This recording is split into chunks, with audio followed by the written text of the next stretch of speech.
Booked, the bookstore education podcast brought to you by the American Booksellers Association. This episode is part of our Bookseller Lightning Talk series, in which booksellers present short talks on tech tools, organizational strategies, communication methods, or innovations they've made in their stores.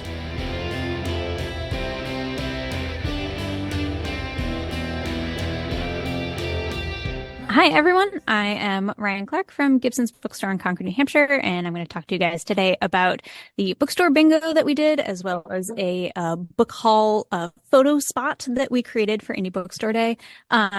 Last Indie Bookstore Day was by far the best IBD we've ever had. Everyone who came in seemed to know that it was Indie Bookstore Day. Everybody was really enthusiastic and positive and excited. And something that worked really well right out the gate for us was I basically hung out by the main entrance all day and greeted everyone who came in and handed them a little sheet that you'll see at the end that had kind of everything we had going on for the day. And I would be like, hey, happy Indie Bookstore Day. Want to hear my spiel? And I would just tell them everything that was going on. And then they would also get a bingo card. So the next slide, you can see the bingo card that I created. I just made one in Canva.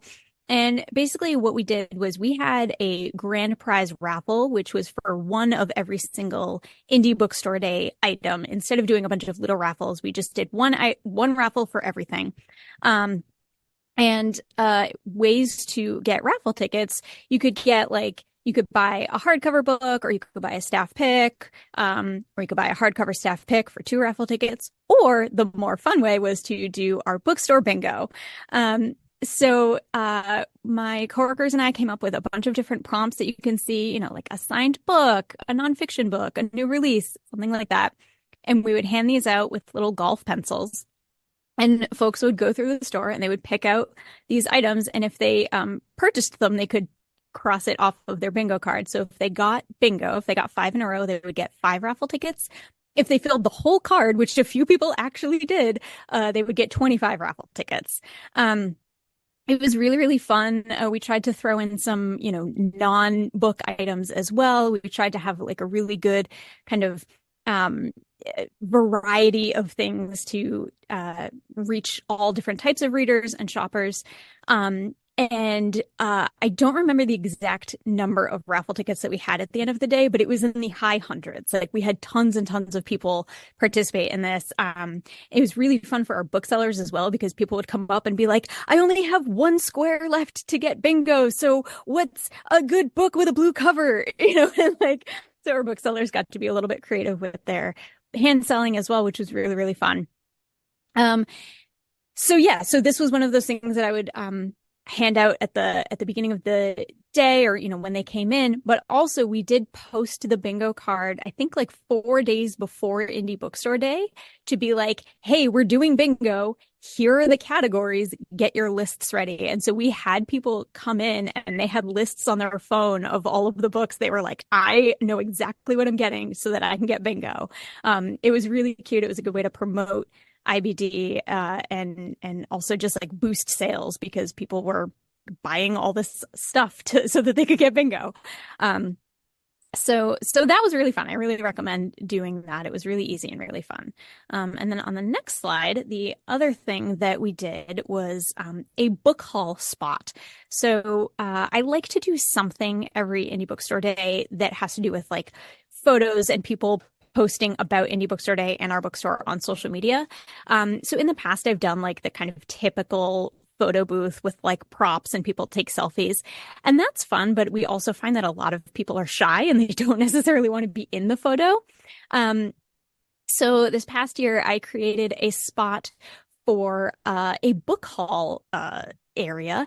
So I made a branded background, which again, I just did it in Canva. I just kind of copied and pasted our logo a bunch of times and then printed it out like 50 something times and wrapped a cardboard, one of those book posters that are really big, lined it up so it was seamless, wrapped that up.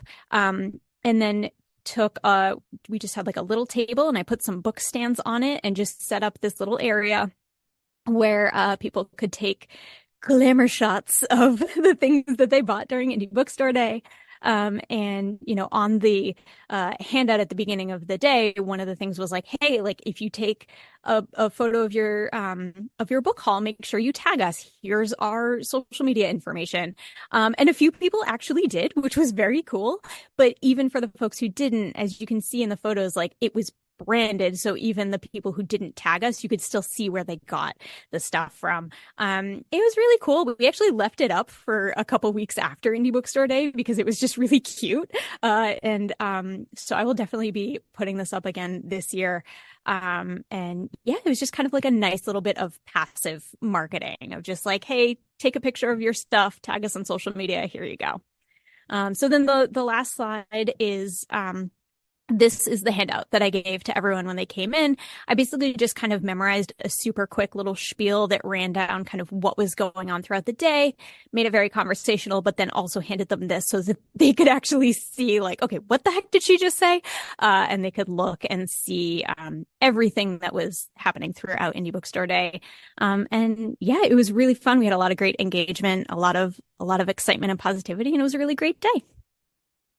Thanks, Ryan. I have a couple questions really fast, and then we'll open it to the floor. What was your raffle? What was your raffle giveaway? Like the big prize? Yeah, for sure. So the raffle was one of every single IBD merch item. So wow. We had all of the Indie Bookstore Day merch for sale on a table in the middle of the store. Which was almost sold out by the end of the day, which was amazing. It was kind of nice. We put it in the center of the store so that people would pass it on their way to other things. And I think that really was helpful. But we reserved one of each item and raffled it off as like a big gift basket, basically. That's really great. I love that. And I love how you also have many other activities in there. The Libro FM Golden Ticket, that's cool. That's really great. How did people react to that? That was found within the first 10 minutes of the day. One of our regular customers came in with her parents, and she had like mapped out the store, and like she was like, I'm going to be searching this area. My dad's going to be searching over here, and my mom's going to be over here. And like they like scattered to the wind, and like I heard a shout like from the center of the store. She was like, I found it. It was hilarious. But yeah, so she won the golden ticket. And it was a promotion that Libro FM did, and I think it was for 12 audiobook credits. So she basically got a free year of Libro FM, which was awesome. That's great. And you also used the opportunity to disperse some ARCs, which is fantastic. Yes. We love giving away ARCs for Indie Bookstore Day. So that is always, whether we do it for a certain price point or for how many books sell, we always find some excuse to give away ARCs. So, people love that. We also, one year we did it where we had them all out on a cart and we let people choose, and that got a little bit chaotic because everybody was just crowding around the cart. So now we select them, we like blind bag them basically. We just kind of grab one blindly and throw it in their bag, and that seems to work just fine.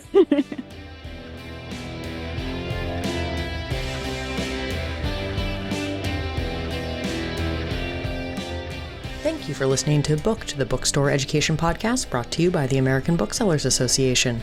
Don't forget to subscribe to the show on your favorite podcast app. Additional educational resources can always be found on the ABA website at www.bookweb.org. Happy reading!